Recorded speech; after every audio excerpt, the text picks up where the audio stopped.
Why can't movie studios run successful game divisions? Warner Brothers and Disney were the only two, and then a while back, Disney decided we're getting out of games directly, we're going to license all of our IPs to other studios, and they sold off or closed the game studios that they did own. What's wild about Warner Brothers wanting to get out of doing games directly is they own really good talent. You've got Avalanche Software there, Monolith Productions, NetherRealm, Rocksteady, TT Games, Warner Brothers Montreal. All of these studios make good games. The only problem is mismanagement and greed. Honestly, all this kind of started to happen after the Discovery acquisition. Like, all areas of Warner Brothers have kind of gone downhill since then, so I guess this makes sense. It's unclear if they want new studios to license their IPs in addition to them also making games in-house, or if they're just going to sell off their studios. It has been reported that they are considering it, and these acquisition rumors go back as far as 2020, with EA being one of the people that was most interested in acquiring Warner Brothers games, which honestly, I don't think that will solve these problems. Licensing out the IPs ended up working great for Disney, and like I am interested to see what studios both big and small would do with the Warner Brothers IPs.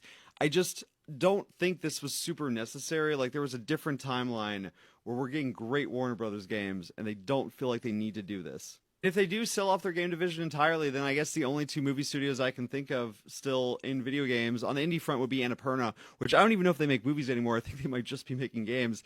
And Sony, technically, but I always thought Sony more as a tech company first. They're a tech company that acquired a movie studio. But if you want to count them as a big Hollywood studio, Sony's out here with PlayStation, and I guess they're the only one who's been able to figure out how to make it work. Just don't know why no one else can figure out how to make this work, and it makes sense for their business.